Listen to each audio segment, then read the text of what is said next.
Sugar Mass Let's Play Jolly Battle is a sugar-sweet, arcade-heavy, first-person shooter for the whole family. I went to Sugar Kingdom on PSVR2 and tell you my impressions of this sweet world. In Sugar Mass, we are in Sugar Kingdom where the ambitious Sugar Prince wants to build the best kingdom ever. He uses a robot called Robbie the Helper, and together they do the best job ever. But ambition grows quickly and Robbie needs an update. So the prince builds a better robot called Robo, and this is where things get crazy. After the kingdom is attacked by tasty enemies, the Sugar Prince wants to find the person behind the attacks. And so he embarks on a journey through the kingdom. This is the rough story of Sugar Mass Let's Play Jolly Battle, and it is presented between the individual levels in cute cardboard-like pictures, each with a few lines of text. In terms of story, you can't expect anything great here, but for children it's like a little picture book and therefore ideal. Both visually and technically, the title cuts a good and sweet figure. As Sugar Mass is clearly aimed at the younger audience, the graphic style is kept in a cute, stylized comic look, which also fits the theme perfectly. The individual levels are beautifully and variedly designed, capture the candy look perfectly, and some of them are really big. Some environment textures look a little stretched and blurry, otherwise there is nothing to complain about here. The individual enemies are also lovingly designed and animated and are nice to look at. The game should be rendered in native 90 Hz with full-fitted rendering because there is no noticeable reprojection and the game runs smoothly. The sharpness of the image is also pleasing.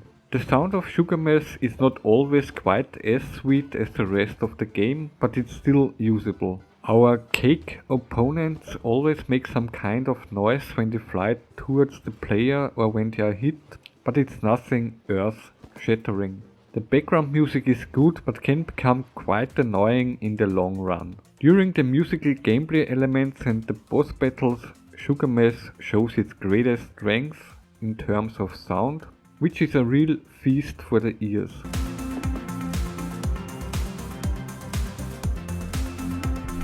There is no voiceover for the story. In each level we stand at a predefined spot from where we shoot the approaching cake enemies to cake crumbs with 3 different weapons. We receive points with every enemy we defeat, and after successfully completing the level we can see how good or bad we were and are also credited with some money.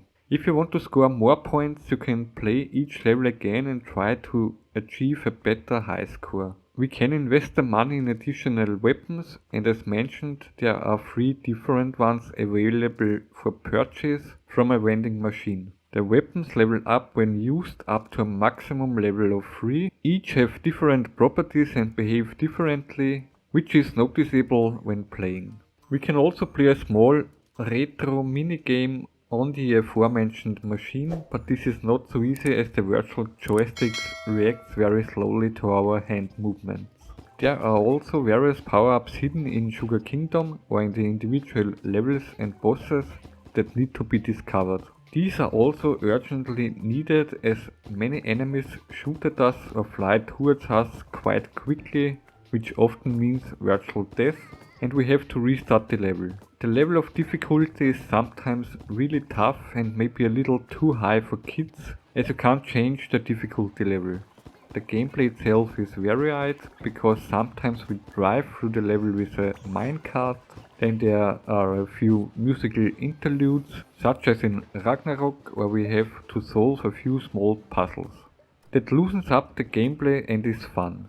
And there are also really good and tough boss fights, which have challenging mechanics and in which we can teleport to other places in the level to avoid attacks. When shooting and when we take hits, we receive feedback on the sense controllers. Unfortunately, the adaptive triggers were not used. The biggest criticism of the game is the relatively short playtime and the overall scope. The number of levels is manageable, the weapons are quickly unlocked and leveled up, and then there's not much left except that you might want to crack a high score or two. The difficulty level can possibly stretch the playtime slightly, but otherwise you can get through the story in just under 2 hours, and that is clearly far too little for the price. Perhaps the developer will add some more content, because itself it's a beautiful and varied game. For VR newcomers, the stationary gameplay makes it a good introduction to virtual reality. However, Sugar Mess Let's Play Jolly Battle is definitely worth considering, especially for children, thanks to the cute and child-friendly visuals, the simple story and the cute gameplay, and should keep them busy for a while thanks to the sometimes very challenging level of difficulty. Sugar Mess impresses with its colorful and cute visuals, variety-rich gameplay, and runs technically flawlessly without reprojection. The story is simple and lovingly designed, making it ideal for children, but the level of difficulty is sometimes very tough. Unfortunately, the trip to Sugar Kingdom is very short, which is also my biggest criticism of the game. Sugar Mess is particularly interesting for VR beginners and children, as it offers stationary gameplay most of the time.